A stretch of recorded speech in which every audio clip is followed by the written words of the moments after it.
Greetings and welcome to a Monday edition of the Shotgun Start. It is August 12th. Joseph, how we doing?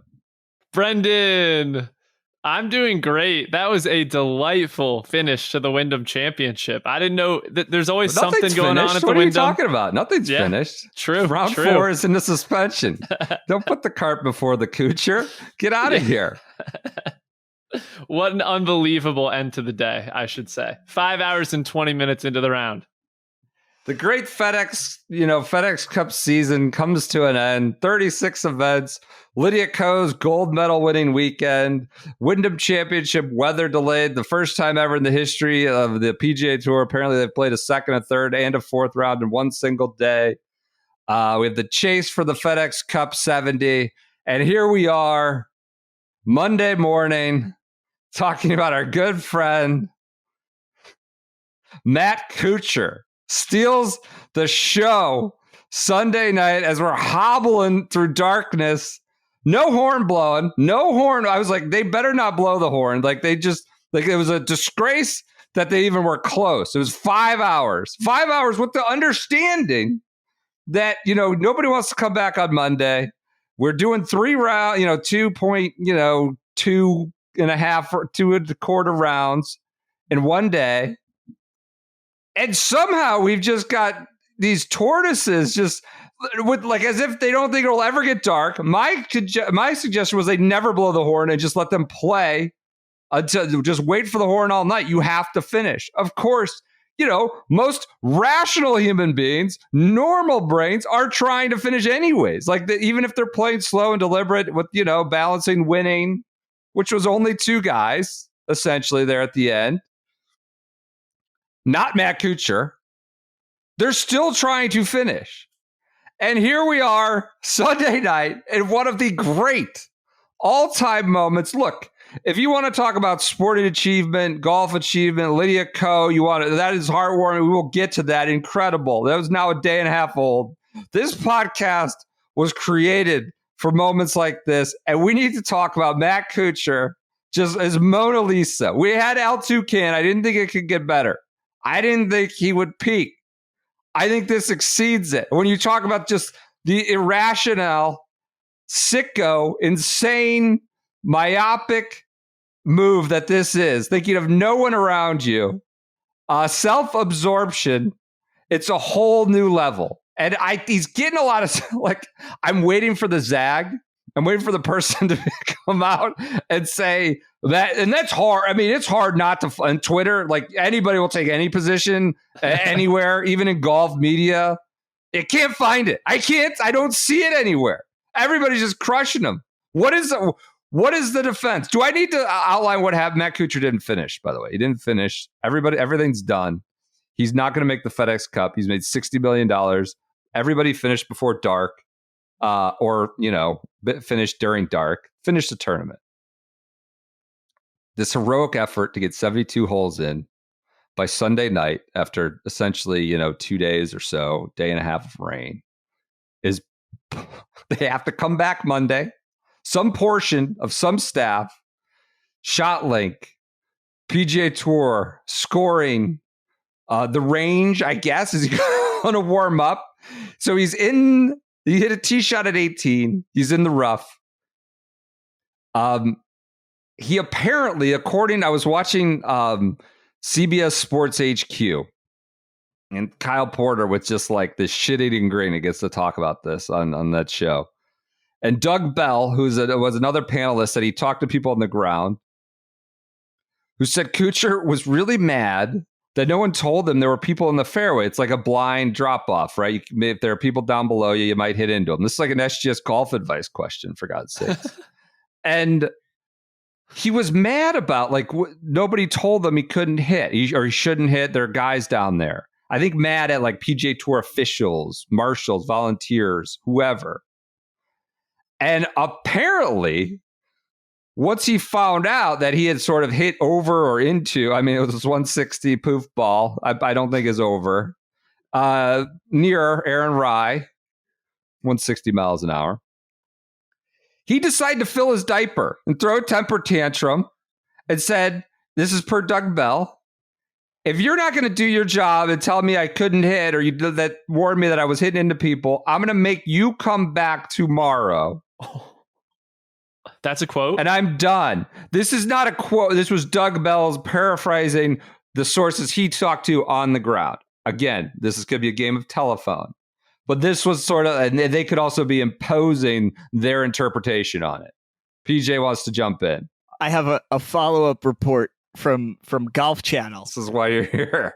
That Kuchar said he stopped so that Max would follow his lead and have the best chance to make birdie and tie Aaron Rai, who had not yet made his birdie on 18. Get out of here. Get out of here. That is what the story is from the Kuchar camp on Golf Channel right now. This sounds like a little bit of ad hoc ass covering. It's not going to work. No one's buying that. No one is buying that. But then Max Greyserman did indeed finish, keep playing. Right. Aaron Rai didn't keep birdie and making an eagle hole out needed. Like, you can, I think, put the toothpaste back in you can go back and say, like, all right, I'll finish. That's clearly bullshit.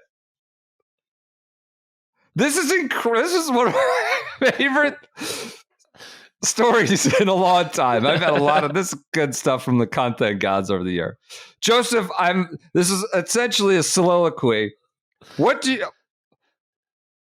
there any, I'm going to put you in the seat of like having to defend the serial killer, and they found the weapon and the bodies and the blood on his hands, literally, and you're the defense attorney. What is the defense of Matt Kuchar? This is not entirely original because I've seen this sentiment a little bit expressed on social media, but if you're Team Kuchar, you say, enough is enough.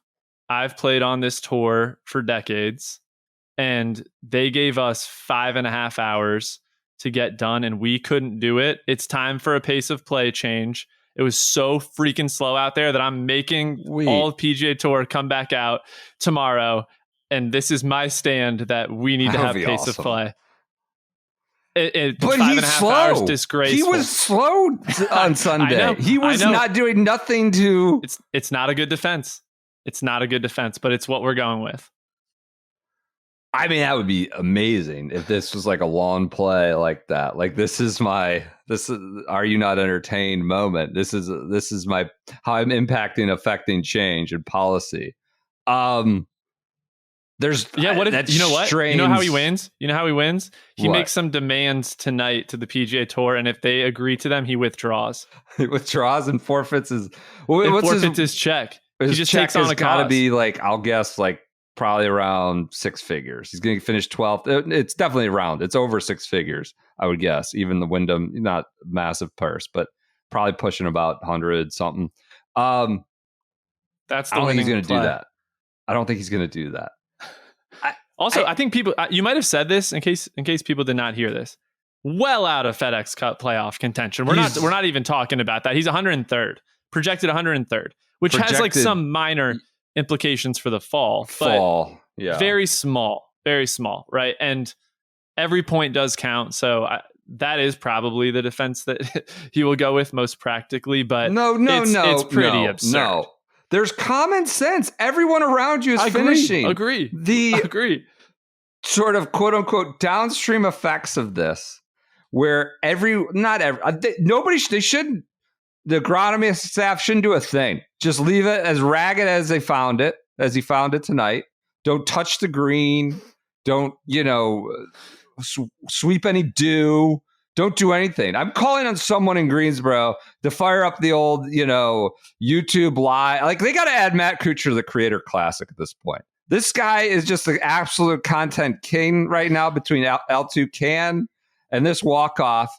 Somebody needs to fire up the live stream first and foremost. Yes. Go to Greensboro walk down the street if you're already there.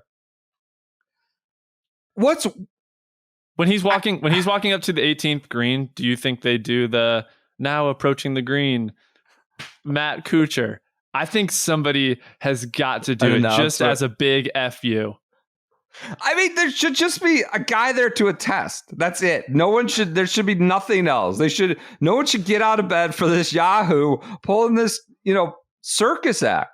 There's no justifiable defense. I've seen a lot of first of all, it's whatever. He's not thinking about this. It's kind of shitty that Aaron Rai's win was like a trending season long trend. He's been a great player, by all accounts, a great person, like a nice guy, quote unquote, on tour. His win, so was Matt allegedly. Kuchar until he wasn't. That's a damn good point. Kuchar. We're never doing I don't that know. shit. We're never doing that ever again. I'm so tired of the nicest guy on tour crap because they got crab legs together the Wednesday night before the tournament, and these guys all know each other, so he's the nicest guy in the world. Yeah, Matt Kuchar was the nicest guy on tour until he wasn't. I'm trying to understand. It seems like he threw a temper tantrum. Temper tantrum in the moment. Probably let's be honest, like an elite amateur golfer seems to sort of, and has been playing this high level, high stakes golf since he was a pup. Seems to not kind of lose his head about sometimes the people around him, maybe how the real world might work, maybe how his actions or lack thereof might impact others. Could be a nice guy in some other charitable functions and all this other. Doesn't mean he's like a bad guy necessarily, but seems to really sort of get a little too self-absorbed and lose the plot. Gets detached from reality, and we've seen this in a few instances now. I have a legitimate question for you, Brendan. If this tomorrow, Matt Kuchar's just playing half of a hole, if this was free admission to the public, how many people do you think would show up, and how many people do you think Matt Kuchar deep down thinks would show up? Well, does it go down like this? Like he's become this. If tonight the PGA Tour tweeted, "Hey, tomorrow Matt Kuchar second half of his 72nd hole, free to the public, anyone can come," and Matt Kuchar will be signing autographs after the round. How many people do you think? He's not going to do that. How many people do you think would show up, and how many people do you think Kuchar thinks would show up? I mean, Kuchar doesn't seem to have any grasp of real world numbers or tipping practices or anything like that. He might be delusional. I don't know. What would he would estimate that 50 people should show up. The problem is, let's be honest, if this were at Bethpage or something in a major market, there's, I would pin it on a few hundred Yahoos rolling up there to be a part of it. I would be out there in five. I'd be out there in 5 seconds. Are you kidding me? It would be incredible.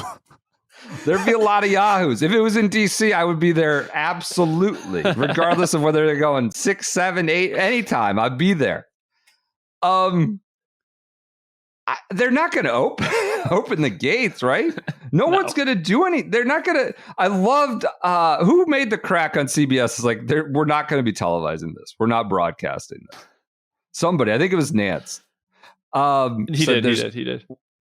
This will not be shown because there was an amusing game. I tweeted about this. Was trying to see which CBS person really didn't want to come back, or they were getting pretty pissed that these guys were taking 5 hours.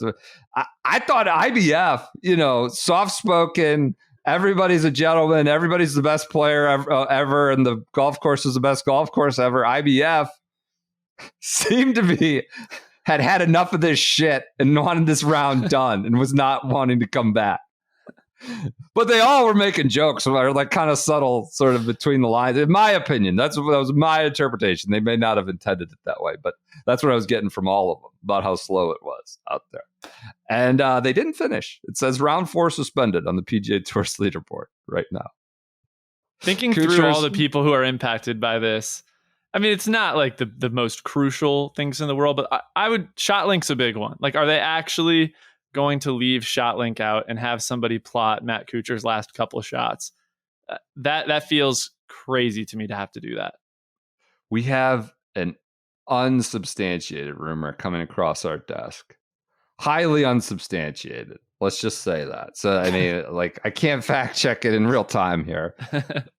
There's rumor going around that Kuchar was also maybe giving Clanton a ride to Minneapolis for the USAM. Clanton did say he was flying private tonight, like first. But wait, so does Kuchar's kid in the USAM then? Like, why would Kuchar be going to Minneapolis? Is I guess my next, or was it just if he's loaning him the plane?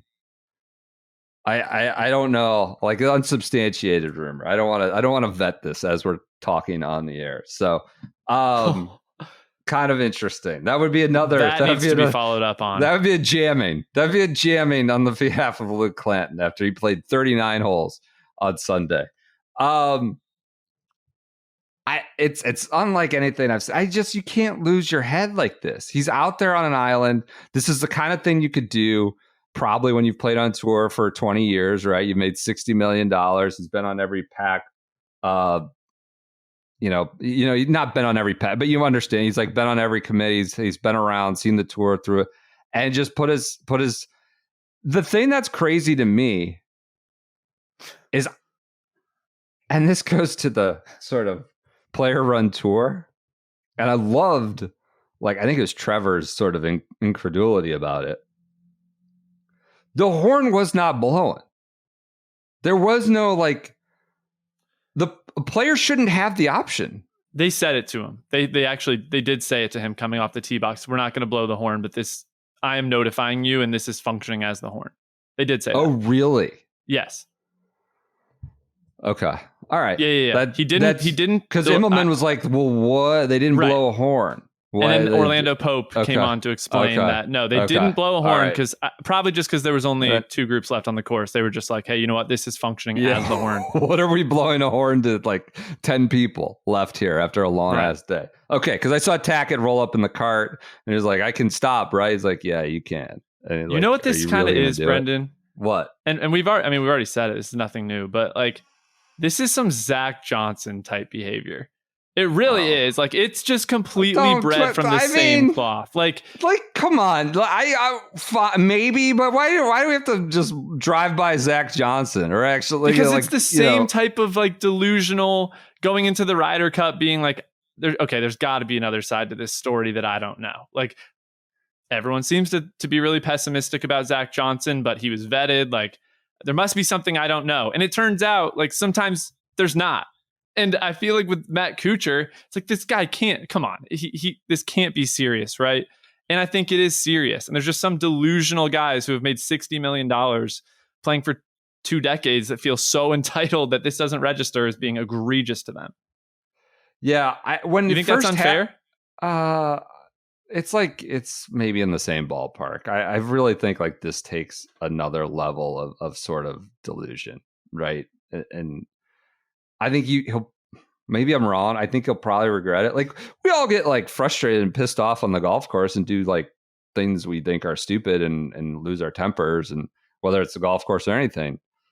I don't know. His brain just shut off, or maybe like it takes an exceedingly amount of like self-absorption to do this. When it first happened, I really thought he was just WDing. It was like more of a form of protest. Like, this is bullshit that we're out here. It's bullshit that we're racing to the finish. Anyway, that's what I thought it was. But an all-time move. People are asking him to be fined. I think this is I got to be honest, I've not seen any Kuchar defenders or rationalizations. I know you mentioned the theory that this was a form of protest against pace of play. No. What was his? Oh, he was trying to lead a horse to water. But at that point, like, he can just, like, you're immaterial. Your money, like, you're not going to the postseason. It was an all-time moment and a great golf Twitter moment. We needed something like this. I didn't think the day got a little goofy with the pace of play, with Greyserman obviously like imploding, really blowing up. Aaron Rai was like really slow. I wouldn't say inexcusably slow, but he's just very deliberate, as they called out on the broadcast a few times as well. It didn't have a lot of juice, and then it did within the last like hour and a half. But for all the wacky, goofy reasons, right? And I'll say this, like Aaron Rai, Max Greyserman, like two having very good seasons, like seem like the right kind of people who should be, whether you're excited by it or not, or that's going to bring in the big ratings or not, or, be able to overwhelm Matt Kuchar as the A1 story or not, separate matter, but they have been playing well. It just didn't have a lot of juice. And then all of a sudden it became a complete circus to wrap up the FedEx Cup regular season. And I think what maybe is going under the radar a little bit in all of this, Billy Horschel played a prominent role down the stretch. Went full Billy, extremely demonstrative, hugging Aaron Rai when he won, some pointing back and forth with Greyserman as Greyserman then holes out for eagle. Like, this was a pretty fun shotgun start type of finish, and then it just got gasoline dumped on it at the end.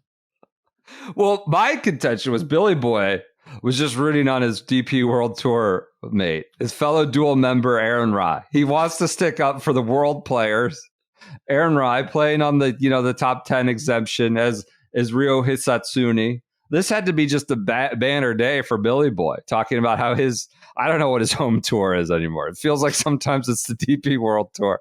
But he was sort of relegated to cheerleader role, and that's a good spot. He likes, he's a man of his peers, his colleagues, right? He's ready to boost them, ring his bell, and get behind them. I don't know if you caught this. Jim Nantz called him maybe the nicest guy on tour this afternoon. So Billy's stock has gone through the roof. I think that Open Championship, he has really won over favor with a lot of people in golf recently. So we've got Rai, this nice guy. Kuchar, one-time nice guy. Nice guy. Really, that house of cards came down quickly. Mm-hmm. And Billy Boy, also nice guy. Just everybody's a nice guy.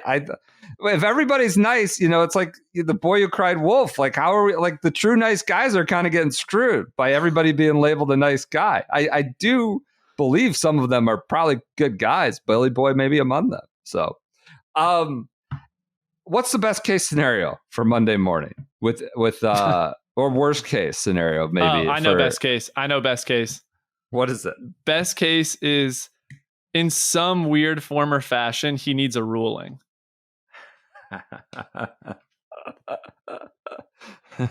Like, on his second shot, it's like borderline embedded, and he legitimately needs a ruling and asks for a second opinion.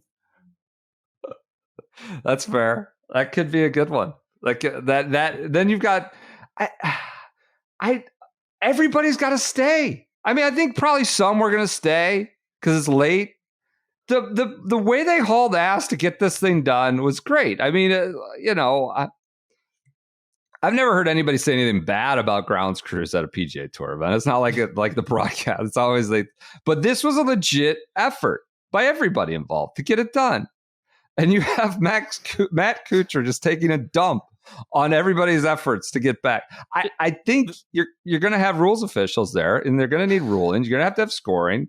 It's a mess. Go ahead. In case people didn't follow this tournament super closely, because I don't know if we said this, like, the golf course took a ton of water at the beginning of the week. Like, that's a huge part of this story, that the grounds crew moved earth to get this golf course ready for Friday morning so that they could try and get this thing done by Sunday night. Like, this was a pretty impressive effort. On Friday, there were social media videos circulating of all of the lengths, how bad a shape the golf course was in, that the grounds crew busted their butts to get it ready.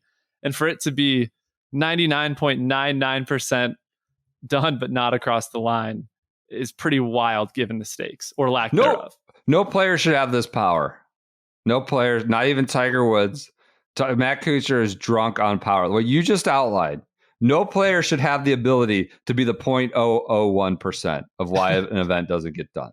No power. He's drunk on power. Would you be okay if Max Greyserman needed to make birdie on 18, not eagle, but just needed to make birdie and had 190 in the middle of the fairway? Would you be upset if he just wanted to come back for the next day? Because I don't think I would have a problem. I don't know if I'd have a problem with that. But I'd be upset. Like, come on, dude. But no, I would be fully much more understanding. Yeah, completely under. It's in a night and day situation. Totally. What took place. But to Kuchar, it's probably not, which is crazy. He's not playing for anything. I know. He's out of the playoffs. I know. He's playing for 12th or something. What? Yeah. And in his head, that is everything. We know how he feels about he's never money. won a major. What? We know how he feels about money. I mean, I'm not kidding. Like, he completely stiffed his caddy. A significant paycheck difference here. He's sitting there. He's pissed off. Yeah. He's pissed off. Like, all right, screw it. You guys are coming back tomorrow and I'm making par. Like, yeah, I think the best case scenario is he makes bogey or worse. The difference between birdie and par is $100,000. He's not making birdie. It's from 233 for tied for 7th to 134 for tied for 12th, which is currently. He hit a bad tee shot. Let's just be clear. Like, yeah, it was not a good tee shot. Well, that was what's. Yeah, he rushed the tee shot. Like I was like, oh, he's taking one for the team, as we've seen often do. Most. What was the one at Quail Hollow? I think it was Pamplane. Somebody, you remember they like duck hooked one hard left 10 feet off the ground just to race in. I think it was 17. Like we've seen, I thought that was admirable in a way, right? Or Ian Poulter, I think, ran ahead on Sawgrass to 18 the one year. I thought that's the way we were going. And then just to do the Mongolian reversal and be the guy that holds up everything was an incredible turn of events. All right, I got another question. Because he was just mad. He was just a real question. Does Matt Kuchar ever receive another sponsor exemption into any tournament? Oh, I'm sure he does. He's got the good guy. What, you think the tour is going to put the kibosh on it? Be like, no. I mean, this was a big moment. I think the tour has to be pissed off. I'm not saying they're going to put a kibosh to it, but they know they can put their thumb on the scale of sponsor exemptions. I think that's a legitimately interesting one. You're saying this one, no doubt, he keeps racking them up. He's 46 years old. I think they find a way to give some of these exemptions out. Okay. And Kuchar's in prime real estate for it. I guess what I really mean is, like, 2 months from now, are people still going to have a negative impression from Kuchar? Or is this only one for the sickos that were watching the end of a Sunday night Wyndham Championship? Oh, when you say his name association, this should be like this first thing. It's either this or like essentially L2 can. And maybe some tournament organizer might talk about his Players Championship, or I don't know, like a Ryder Cup moment, but there aren't a lot of those. This should, like, you know how on the Wikipedia page they list like distinctions and honors and war. Like, this should go like at the very top of like suspended a round, made an entire tour, come back so he could, putter along on a day when there were heroic efforts to get 2.5 rounds in. That should be at the top of his Wikipedia page, along with L2 Can. What I loved was, did you hear him like kind of pull the veil down about preferred lies when he talked about it? And there should have been preferred lies this week. Like we're kind of preferred lies vigilantes on this one. We think it's absurd. It's a different form of golf. And, Matt Kuchar sort of explained how. So when it's dry, it's no fun. He's talking about the rough. When it's wet, it's no fun. So I stay out of it a good bit, and I'm able to get my golf ball in my hand, tee it up basically, which is just a great summation. Tee it up basically, and be able to try to be fairly aggressive with the iron shots. Well, he didn't get in the fairway on that last hole, and we're coming back on Monday to finish it out. That is what. Go ahead. What are you gonna say? No, I legitimately kind of love Monday finishes sometimes when there's like a little bit of something on the line. It's like a kind of a weird pocket of golf Twitter to be on at 10 a.m. on a Monday. It's is one of those. For the networks. It's terrible, but yeah. This is one of those where, like, I actually am kind of excited to watch. If they should have coverage on this. They should do a walk and talk. There's like so much money. That's what's crazy. People are like, are they going to do a trophy presentation tonight because it's not done? The FedEx Cup is like technically, not, it's locked, right? Victor Perez gets in as a 70th guy, but there's still like all the strokes gained stuff is still outstanding, right? You need him to hit his, last approach and putt and chip and all that stuff. So still outstanding. We got to figure out, like you said, some form of coverage. And they need to come on. You know what would be awesome, Brendan? If tonight the PGA Tour tweeted a featured group tomorrow and it just period Matt Kuchar. If only they had that sort of sense of freedom and self-deprecation. But of course, if they had that sort of power, Matt Kuchar wouldn't be holding them hostage with a gun to their head to finish up some bullshit, inconsequential hole. Hey, when we had Gary Young on the pod from the PGA Tour earlier this year on the Fried Egg pod, he more or less said that pace of play isn't a problem. So I don't think they have anything to complain about here. All right. Well, they don't. The PGA Tour is not going to enforce any kind of pace of play policy. They're going to play in 5 hours and 20 minutes. Hey, Matt Kuchar's playing by the rules of golf. PGA Tour loves to say all the time that that's within the rules. That's within the rules. So, all right, what Matt Kuchar's doing is within the rules. But it's so far afield from common sense. Yeah, obviously. I'm with you. There needs to be a common sense application and understanding of the rules. And what's not common sense is everyone coming back tomorrow at the crack of dawn. But God willing, make chicken salad out of chicken shit, because you could start their day with a good cup of Good Walk coffee. The roastery is based in North Carolina. They may be on site. I don't know. We could put in a call and tell them not to flee the premises. Make an activation out of this whole deal for whatever 10, 15 stragglers are left behind tomorrow to clean up Kuchar's mess. You can, too, start your day with a cup of Good Walk coffee. You go to goodwalkcoffee.com/shotgun. Use the promo code SGS. We'll get you 20% off your entire order. You could put 50 bags in the cart. You just get 20% off. That's a good chunk of change. You could subscribe. You get 10% off each order if you're a subscriber, every recurring order. In addition to the 20% off that first time purchase, your subscription goes to support this podcast and discussions of Matt Kuchar for 30 minutes being a terrorist to the PGA Tour staff. That's where your contributions are going. If you need coffee, you start your day with coffee. You need to fuel up. Supports endeavors, stupid or not, like this one. You can go to goodwalkcoffee.com/shotgun. Use the promo code SGS to get 20% off, or just subscribe. Support the work of the Fried Egg. All right. We got to clean up like a couple of... I had all these Lydia Ko things ready to go. Lead the pod. And here comes Kuchar just filling his diaper. Great moment, though, for us, nonetheless. Windham, real quick, clean up some Windham things. Aaron Rai, whatever. Congrats to him. I think he's fourth in strokes gained total on the PGA Tour. Like, having a good year. To be clear, that would not be adjusted for field strength. Let's go ahead and say that. Yep. Not the same as Scotty Scheffler's strokes gained. Right. I think that needs to be said. Yes. Done well at 3M and Rocket. Right. I know he did well at Rocket, all that stuff. Plays a lot. But he's been good. He's been good on, when he showed up and where he's been able to play. Had to sneak into the freaking Open Championship, even, playing some of the better golf in the world. So congrats to him. A good story. Like, obviously, everybody knows what he came from, why he does the iron covers and the two gloves and all that deal. It's a good narrative. Too slow. It was embarrassing that we were pushing darkness after everything that was done. It was just a complete embarrassment. And I'm not saying that was all Aaron Rai, but just every time you turned around, and it's like, of all the things unfair to Greyserman, this was it. Like, he seemed to be a faster player, as they were saying. And every time he turned around, they're like, oh, it's going to be a 15-minute wait on that tee. He's got 10 more minutes to wait on this tee.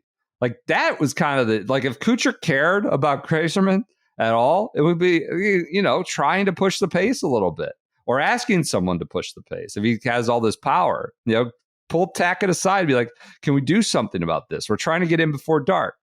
That was the issue. But Rai was not swift. I would love for him to be a Bethpage, just slow playing like Brooks Koepka or something next year on the Ryder Cup. What else happened? That was 37 minutes on the final day of the Wyndham Championship. It was, the final day of Matt Kuchar. The rest of Matt Kuchar's life, as known as like the ultimate just turd in the punch bowl. You have anything else on Greyserman? No, he makes an really. 8. That was a disaster. There was some good analysis. I thought Immelman did a good job of just breaking down like how poor of a decision he made to go in the bunker when he made a cross quad. bunker. Yeah. Yeah. I mean, hits his tee shot out of bounds, hits a third shot where he's in a gnarly lie in the rough. He could, from there, he's got a 4-shot lead. He wasn't going to get it all the way up to the green. So going in the cross bunker, which obviously he wasn't trying to do, but you got to take that out of play. Hit it on, you're making at worst 6 and you still have a 2-shot lead. He brought that cross bunker into play and all of a sudden it was anyone's game. So that was a huge mistake. And I think Immelman did a really good job highlighting that. Other Immelman note I loved. Wait real quick? Can we talk about Immelman's analysis? But what was Brandel's analysis of the situation? Oh yeah, PJ. Brandel said, "quote This has a kind of John Van de Velde feel to it." End quote. Saying that he got a bad bounce off the tee going OB, just like Van de Velde got a bad bounce off the tee. But the Open Championship, the Windham, totally comparable situations. Up 4. On a sprint of a day at the Wyndham Championship compared to the last round of the Open. All right, love invoking Van de Velde. I mean, it was a crazy sequence. Greyserman, if people didn't watch it, makes 2, holes out a wedge on 13 on 13. Yes, makes an 8 on 14, birdies 15, 3 putts, four putts. Yeah, 3 putts on 16. Just an absurd. Yeah. I felt bad for the guy, obviously. Totally. Terrible for that finish, but at least Aaron Rai made a birdie at the end. Kind of, took it out of his hands. Kind of went and won it. So I guess 2 other quick notes. Are we moving on from Wyndham? Yeah. What was your other Immelman note? I interrupted you to get Brandel in comparing to Van de Velde. Just Aaron Rai, who is not the biggest hitter on the PGA Tour, to be clear. He hit it on 10 over the bunker down the left, and Trevor just goes, back when I played, like nobody was challenging that bunker, and they're challenging it now because of the technology. Didn't even do the whole like now how far guys are hitting it, how much faster guys are swinging it, but basically just because of the technology. And I respect that there's somebody up there who's willing to say that. Yeah, I mean, Aaron Rai, the guys in 2005 could hit it as far as Aaron Rai, right? But like part of the reason, and it's always missing from the conversation, that guys hit it so far is because they can swing at it really hard without worrying about it flying off and going way right or going way left because they don't find the center of the club face. Like this is the stuff. Stop talking about athleticism. Aaron Rai just piped it over a bunker that no one challenged 15 years ago. Like it's pretty important to call that out as Trevor did. USAM will be fun to watch this week in that regard. You have to defend Cam Young. Seems like you guest host every time Cam Young comes. It just simply abdicates his responsibility to be some next big thing, and he just didn't. They kind of got on him about his putter. It's like he's never going to get any momentum on a Sunday with the way he's been the way he putts when it matters, and like that. It was just bad. It was bad. I think that's actually up for him again. I think that's actually one of the biggest, kind of sneaky biggest stories of the week. Honestly, because he's one of the most high profile players that coming out of this, people will be talking about at majors. So if people didn't watch, Cam Young had the co-lead with 27 holes to play, and he finished T22, just completely started hitting awful golf shots and took himself out of contention in a gross way, way worse than the Rocket Mortgage. So I haven't really been as much touting Cameron Young this year, Brendan. I've kind of slowed back on that. You put your flag on Cam Young corner. You're abandoning ship. It's not a good look. No. It's not a good look at all. I'm admitting the L to an extent, and I'm saying like you have to update. Like this was the year that Cam Young was kind of supposed to take that next step, and he really hasn't. I think golf collectively does think a lot less of Cam Young right now, and he's probably not even in the conversation for the President's Cup. Like that's been a pretty big story for this year, as somebody that many people, myself included, have been really like suggesting is somebody that has a lot of breakout potential. He hasn't done it. Yeah. Yep. I think that does it for my Wyndham notes. Anything else? I can't believe we did. I thought this was going to be 10 minutes. Thank God Matt Kuchar comes riding in to save the day. We might do a live like Monday Instagram reaction. You and I can just hop on the horn to talk about how he break down the sequencing. I mean, his season's done. We'll see him in whatever the fortnight's called now, probably. Or maybe he doesn't even need to play. That guy's made $60 million.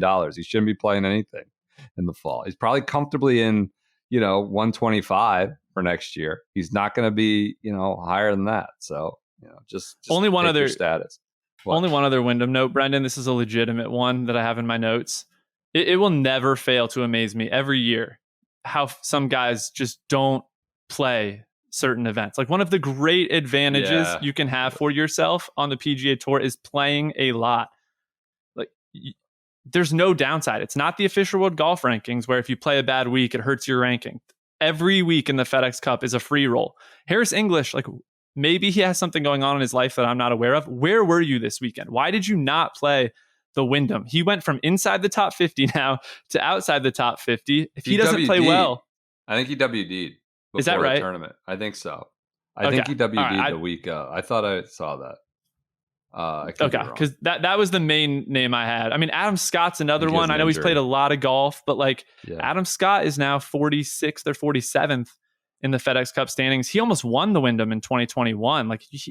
That could be the difference between being in signature events and not being in signature events next year. He's got a pack seat. He's in every signature event with his. I mean, this is the kind of stuff that makes people mad. All right, let's get to. I don't have anything. Honest to God, I was talking about this event was so sleepy until it's just like we're just like going through the motions to get 72 holes in. It felt so juiceless. And then all of a sudden, it just got a little goofy there in the last hour, 2 hours. CBS's season, I think, is done. They're signing off. Nance is on to football, but I don't think he'll get anything like that, like Matt Kuchar taking his ball and going home. All right, let's get to the Women's Olympics. This, now ended Saturday morning. It's almost 2 days after you listen to this.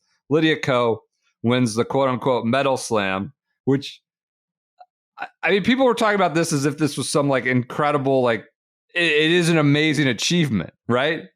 But they were talking about it as if it was better than winning 3 golds or two golds and a silver. I was like, yeah, it's like an incredible, unique occurrence, and it's signifying achievement over 12-year span. But they were talking about it as if it was better than having won 3 golds. I didn't get that. I'm not trying. I'm totally with you. It was weird. I'm sorry. It's cool. I feel like we're calling out friends. I feel like we're calling out friends here, but there were a lot of people tweeting gold medal, silver medal, bronze medal, nothing cooler. And it's like, you know what? There are certain combinations that are cooler. I mean, yeah, it is unique. It's awesome. You could say you touched them all, but I don't know. It's amazing. It seems like she had put a lot of sort of stock or pressure or significance and stakes in the Olympics. Obviously, she's been close, has 2 medals prior, and had been preparing for this one. It sounds like, I read all the articles, listened to her talk, watched her on Saturday, Friday. Seems like this had sort of been circled on the calendar. And this sort of speaks to the significance of the women's event in the Olympics, really from day one. We had Inbee Park in Brazil. We had Nelly Korda in Tokyo. Now we have Lydia Ko. 3. I'll do the Hall of Fame thing in a minute. We'll talk about that. Legitimate, bona fide stars of their era, right? In both form and function. And she gets in the actual Hall of Fame with this win. Got a little tight there, right? I'm kind of way in on Le Golf National after 2 weeks of it. It just seems like good things happen there, and good people ball out a lot there. I might be in on it for. I'm in on the Golf National less than architectural reasons. So it got dicey. She hit a good shot allegedly. She claims it was a good shot at 13 that just went in the water. Good strike. And it got down to 1 at one point, but everybody else was getting popped around, up and down the leaderboard. She holds on, gets emotional. On the podium, which was super cool to see. Obviously not the United States anthem, but same reaction as Scotty Scheffler. It's like for someone who's kind of achieved not everything, but a lot in this game, is an actual Hall of Famer. Super cool to see the meaning that it means to her, obviously her country. What was your reaction to watching her get that done Saturday morning? I thought it was sweet, and the emergence of the Olympics being one of the best events of in golf now is something that we got out of 2024 that I didn't expect. So that's an amazing win for golf. I thought it was awesome. I think there's some Nelly stuff to talk about. That was a little bit disheartening watching Nelly Korda make 2 7s this week when she's supposed to be one of the ones who's in the mix for this medal. I think she had third most birdies in the field and finished whatever, not close to third. So that felt like a pretty big deal. But I thought, no, Lydia Ko, it was unbelievable. Seeing her get emotional when the anthem was played, like, it was a really cool scene. I thought she played great too. Like, there was the mistake, but otherwise, like, Lydia Ko played great. I think she had 10 fairways, hit 14 greens, regulate on the last round, made 4 birdies. It wasn't like she was just like holding on for dear life and just trying to avoid the big mistake. Like, she went and got it when made 4 birdies, had, the big blow up at 13. But it's kind of what happens at La Golf National more often than not if you really, get careless. Does the Golf National remind you of any other courses? There's one for me that it's like it just feels like a clear comp. Well, you have it on the tip of your tongue. Go ahead. Sawgrass. Like, I was gonna say that, but I didn't want to say. I was honestly about to say that. I didn't want to. It is like okay. And we can. Why? People can make fun of La Golf National for a lot of things, but I'd rather watch golf there than what we watch most weeks in and out that have great architectural features. And I love those architectural features. They don't play very well for professional golfers a lot of the time. At Le Golf National, you spray one, you're going to pay a penalty. And then coming down the stretch, there's a bunch of water that you have to hit shots around with some sort of tight runoff areas into those hazards. And if you get a little bit of wind, like, you might end up in the water. It's a turbulent finish. It's not dissimilar from some of the reasons that people like Sawgrass. I don't think it's the best golf course architecturally, like, to be clear. Sure. But interesting for pro game. Like, it is a certain kind of test. Like, it's a very specific, knows what it is kind of thing. It is. Yeah. Yeah. So for as much as maybe love to harp, like, there are some great PGA Tour. There's some great golf courses the PGA Tour plays that don't always play great. Like, I'm not going to turn my nose up at the Golf National when it produces what it produces. Yeah, it's fair. And then the crowds were good. Like, it was just great as an Olympic event. Great. Like, the French crowds were great. I think there was some skepticism. Like, are they just going to be watching the other sports and stuff? But it seemed to come off, and golf has solidified both. I think it already was on the women's side. And so we get to this now with Lydia. We've known her since she was essentially, as a golfer, we've known her since she was 14 years old. Youngest ever to win on the LPGA Tour. I think it was 15 years and some months, beat Lexi by a few. To claim that when she won the 2012 Canadian Women's Open, won the amateur. Like, we've known her forever. All these roller coasters with the caddies, coaches, number one in the world. I think youngest number one in the world ever. Now the youngest person ever to be certifiable Hall of Fame, because the LPGA does that with their Hall of Fame. It's a strict point system. It's a fascinating career. Hall of Fame felt justified, right? It felt, I don't know if she's been the best player of this era, but feels like she's been probably the most notable from a talent standpoint, and however you want to define era, right? Jin Yun Ko certainly strong during stretches, but since 2012 now, over a decade, and some of that has to do with the mystery of fall offs and then coming back. But she is certified in the Hall of Fame, and a gold medal. I don't know if they consider it a major. Seems like the men, it's sort of in a gray area. There was something more insignificant and stands alone. The women's game, it seems like it's elevated as much as a major there. It's getting there. I mean, the Evian's a major. I don't know that I love that, but the gold medal seems more significant. What I would just say is the Hall of Fame talk. I have big questions about Hall of Fames generally. When did we decide that this is a thing? This museum to certain sports players is just the official stamp of whether you were a certain kind of way or you weren't. And these are just these arbitrary museums. I almost don't mind the LPGA doing the strict point system, because it just is what it is. It sucks that Laura Davies is that doesn't reflect who she was or how great a player she was. But Hall of Fames, when you think about it, are kind of preposterous and completely overweighted in the discourse, overinflated in the discourse of why we talk about them, but this was how the lens with with which we viewed her win, which I thought got a little silly.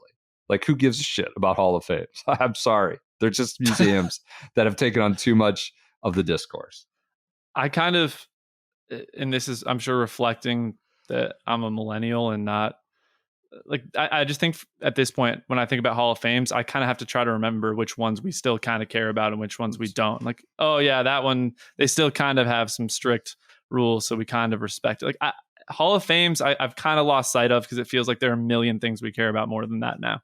Yeah, just halls of fame, I should say, but I want to say use proper. Yeah, all the halls, the various halls of fame. Like, which ones which ones still matter? I don't know that they ever did. We just decided they matter. Someone decided they matter. Like, we decided to go to the beach for vacation. Why do we care? Like, when did this become such an important thing?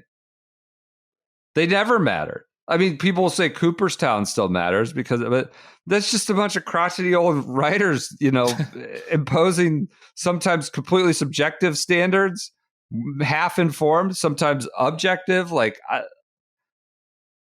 don't think they matter, but we talk about them nonstop. And I don't know. I just thought Lydia Ko's gold medal, she's had an incredible sort of career arc for 12 years now, more than that. And the gold medal is fitting for the talent we've seen. Great 2 weeks at the Olympics. So, U.S. Women's AM, continuing with the Women's AM, Rhian Maliksi wins the Cox Trophy out at Southern Hills. She doubles. Kind of a ridiculous circumstance. Kind of impossible, given how many women, girls play in the stroke play, the medal play, then the match play, the fickleness of match play, that we had the asterisk tally versus Maliksi rematch, both in the junior, whatever it was a month ago, about during the Open Championship weekend is when that is. And now, ridiculous kind of a set of probabilities. You could crunch the numbers on that, being a data boy yourself. That's your U.S. Women's AM. Congrats to her. That was a good watch. I had that flipping on. It was all over the place as like the Windham coverage, right? It was essentially all day that came on. I watched the Women's AM at Southern Hills for a while. That was a great setup for that. Also, shout out CBS for sticking with the Windham. I feel like a couple years ago, and I think this point was made on Twitter, that gets shifted to CBSSports.com in 2021 like it's nothing. It was cool. I'm glad they stuck with it. Was it because there was the last event of the year? It wasn't because like Tiger Woods was winning. I don't know. They got the payoff at the end. I will never forget the Kuchar just walk off. I just won't. Going to Twitter, is this really happening? Such confusion. And I'm like, huh? What? Like, can you even do that? Yeah. Elsewhere, Stephen Ames wins the Boeing Classic out on the Champs Tour up in the Pacific Northwest. PJ, did you watch any Champions Tour coverage this year? Papa's in the house this weekend. Papa made it. Made it straight from a rainy MetLife on Thursday night for Giants preseason. Made it out to the Pacific Northwest. I did watch. Hey, you know how like in the fall they do like a Herb Street tracker where he's flying to College Game Day, then he's doing Amazon Thursday. Yes. I need you to in addition to your job description, you need a Papa tracker. I want you to update us on the whereabouts of Bob Papa each week until the Schwab Cup's over. Can we add that? Herbie tracker, Papa tracker. What's Joseph? What you got? While we're on that, Luke Clanton tracker's not doing its job. I did notice that.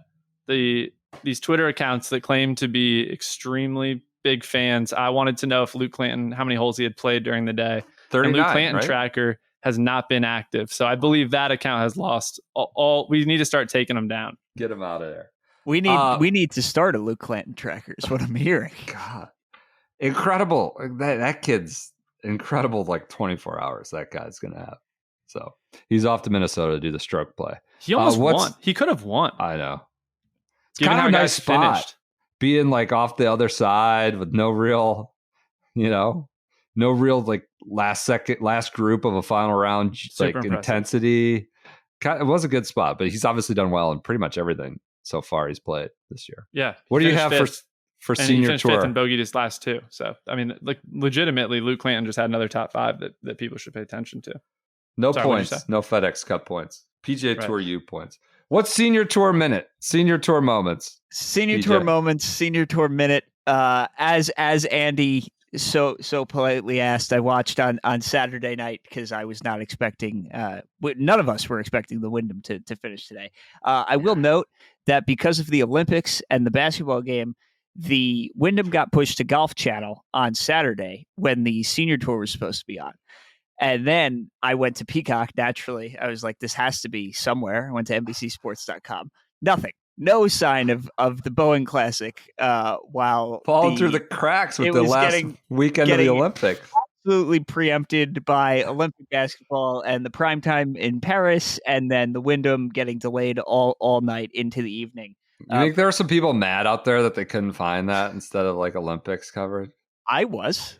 Like, besides you. I don't know. I would like to say there are dozens of us, but what happened with Papa? Stephen Ames, defending champion at the Boeing, repeated. Here's your plain pun. He took off up the leaderboard today. He started 7 shots back and was able to reclaim his throne and his blew bomber the doors jacket. off him. There you go. That's a Boeing pun for you. Oh no! Now they're gonna blew the windows out. Blew the doors. All right, go ahead. So things I noticed during my Saturday night viewing before the Mets, also in Seattle. So big Seattle sports weekend for me. Hole 12 had the 12th fan Seahawks flag on it as the pin flag. God, this is a senior tour event. God, they're forcing the issue. Just kind of honestly despicable. And then I wanted to compare the ad breaks as I said last week. So the first of the 9 o'clock hour in Eastern time last night was a Vabysmo ad, which is an eye injection. Mercedes-Benz 500 times this summer. Yep, Mercedes-Benz, which was similar to the Senior Open. The PGA Tour Champions has its own commercial now for the Charles Schwab Cup, featuring Carlton from the Fresh Prince of Bel-Air. Oh yeah, he's been doing that. Yeah. So that was a new one, he's and been then trying it out on his Champions Tour ads. The free space of the Jeremy Renner FedEx Cup ad took us home into the 9 o'clock hour. And then my one actual. Can I just say, if you were watching Champions Tour coverage on a Saturday, sleepy Saturday in August, I don't think you need an ad to watch the Champions Tour or the FedEx Cup. I think you're already in the boat. The FedEx Cup, for sure, you are definitely already aware that that's coming down the pipe. And I wish there was an app that I could discuss this Jeremy Renner ad on somewhere with other fans of Jeremy Renner. But so much for that, I guess. The voiceover. So the one broadcast takeaway was Richard Green was like T3, I think, on Saturday night, and Peter Jacobsen went out on a limb and guaranteed that Richard Green would win. He will win this year, a guarantee. He acknowledged that we're running out of events. We don't have that many left, but he's playing too well. So Richard Green, the guarantee. Will. Not might, could, will. Will. A guarantee from Peter Jacobsen. So watch out for that as we approach the Charles Schwab Cup here. All right. Congrats to Stephen Ames. It's been a big year for Canadian golf, I feel like, and it's more to come with the President's Cup. I think that does it for all our results. We hit on Windham plenty. Boeing Classic. News, Chichi Rodriguez passes away. This happened I think Thursday or Friday after we'd posted. Just want to acknowledge that. Obviously, growing up when I did, he was just mysterious in all the right ways, right? Like total guy of flair. Like, is this the way golfers are supposed to act? Or he was incredible, captivating, and just really enjoyable. Like, just the name, he stuck, a look. Like, so many golfers will just pass through your brain, right? From one, and you'll forget how they look, forget their name, but that's one who left his mark on the world. Seemed like a very good guy, nice guy, even Joseph might call him. But a lot of testimonials throughout his life, not just because he passed. But yes, he left a real mark on the world. So sad to see him pass. Graham McDowell suspended for violating Liv's doping policy. I think because he said Vicks nasal spray or something, and Liv Nashville, which is on the banned substance list. He released a statement. This was caused to somehow like ignite further live versus PGA Tour wars. A doping suspension or a banned substance suspension becomes yet another reason to talk shit, I guess, about the PGA Tour. He says, unlike some other tours, we actually, quote unquote, enforce our policies. I think this is a shot at the PGA Tour apparently just having a policy in writing only, not actually enforcing or banning or suspending or fining players who fail their tests. An interesting one. Didn't expect to wake up with Matt Kuchar and Graham McDowell really dominating the news on Sunday in 2024. I mean, the only note I had on that, Brendan, and I don't know if I agree the PGA Tour has probably not always been transparent about that stuff. Like Ben On got popped for cough medicine. He got suspended for violating, and it was released on Twitter and stuff. Like, I do think there's maybe been a little more of an effort towards transparency, but I mean, Graham McDowell is definitely right. Like it's, I think we've known the PGA Tour to levy some suspensions that aren't always public. And it depends on who you are. I mean, a lot of times, allegedly, who knows? I mean, Matt Kuchar, he might be in the crosshairs now. If he's on the board, they might make that public if he were to ever fail something. So, an odd one. Team Smash. They'll be without their guy, I think, for Greenbrier. I mean, if nothing else, Liv seems to do occasional enforcement of things that we wish we would see more often. Most notably, pace of play. Dick Bland got stroked for pace of play. Now who knows if Bryson or somebody more high profile failed the drug test, would we hear about it? Who knows? That's the whole allegation on the PGA Tour, but they're at least enforcing it allegedly. I agree. Serious take, Brendan. I think Liv's legitimately, like, their play should be leaning into being the most serious golf tour. Like I actually do think that, like, we enforce our rules. Maybe they're even some of the ones to put in a shot clock. Like, lean into being the best version of golf and competing that way, I think would be a far more compelling sales pitch than what they're currently putting out. Yeah, I don't know where they're at right now. It seems like a little like fading a little bit here towards the end of the year, but maybe that's just my interpretation. I think that does it for this Monday episode. Hey, we finished with gold. US finished with 40 gold medals, tying China. We finished with the most overall medals. It feels like there should be that kind of feels like a scorecard playoff. 40 versus 40, there should be another event.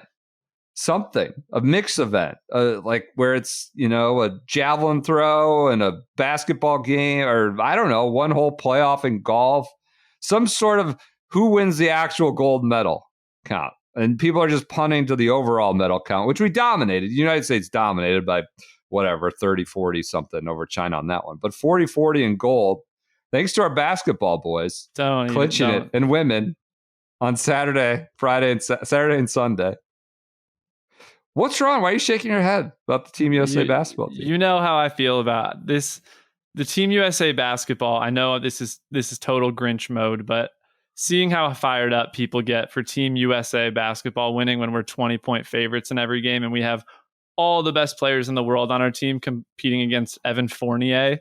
I know France is still good, but it's hard for me to get as fired up as a lot of fans seem to be watching LeBron James, Kevin Durant, having Jason Tatum, a team so deep that Jason Tatum is competing for minutes.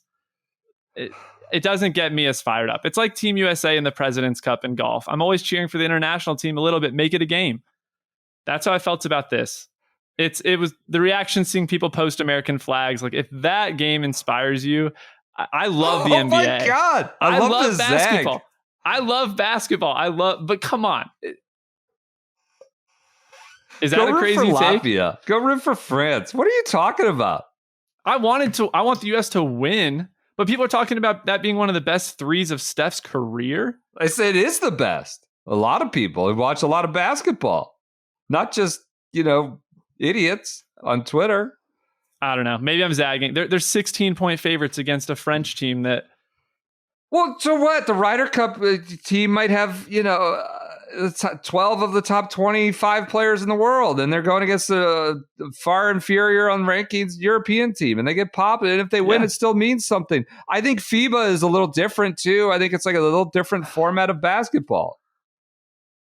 You're just unimpressed. I'm happy they won, but it just it doesn't sound like it. It doesn't escalate to the level that I feel like I was seeing people getting really worked up over on Twitter this weekend. I think people from my generation thought it was really cool and fitting to see like the three lions of the like playing together. No, like me KD, too. Durant, Steph, and LeBron. It was cool. And still doing it in a way that they did it in actual close games, whether you thought they should have been close or not. And like playing their ass off in different ways. And I was just thinking about that in like golf. Is that still like, who would be those guys of this generation in golf? I don't know. Like probably getting towards Rory. I mean, that's obviously why Tiger's 2019 Masters win felt so resonant because it's Tiger, but also we were done. I thought we were done with this kind of thing. I thought there was something really almost like, I don't know, heartwarming is the word, but really sentimental probably for a lot of people seeing those three be the guys in real meaningful, high stakes, close games be the ones to do it. I'm with you. I think I came off more negative. Like I thought it was really cool. I watched it, loved it. Like Steph hitting 4 threes at the end, it was cool. But I do think the level of competition has to be part of the calculation when thinking about like the best shot of somebody's career. Like the best shot of a golfer's career for me can't be a non-major. Maybe. I don't know. That's something to like. Yeah, maybe. If somebody said, "What's the best shot of John Rahm's career?" and it wasn't part of a major, like, or what about the Matt Ryder Fitzpatrick? Cup? Like, yeah, okay, maybe the Ryder Cup, but the Ryder Cup feels a little more special in golf than I don't know. I'd say that's almost a direct sort of comp to say the Ryder Cup to the Olympics basketball. I don't know. There's something about being a 15 to 20 point favorite. There's something about that. Maybe I need to just get over that, but you should propose this to Matt Kuchar as a take. You guys can get in your Grinch modes and just be sourpusses about everything. It's just the favorite hate it. All right, I think that does it for this Monday episode. Joseph, thank you for jumping in late, last second. What's up, PJ? Sorry, we need to solicit listener responses on Instagram. By the time you're listening to this on Monday morning, there will be on the Instagram story, there will be a question box. We are soliciting your favorite SGS sayings for the next round of SGS merch. We're plugging this. So we're going to make a t-shirt with a bunch of SGS sayings on it, but we need listeners to actually send them in. We're crowdsourcing. Make the shirt for us. Please do it. We have a list. Okay. We're anything we forgot. Can I ask you a question? Is that going to be one? Oh, that's on the list. Okay. All right. Send that in. Instagram. We're making a shirt with SGS sayings on it. So everyone enjoy your Mondays. We'll be back with you on Wednesday.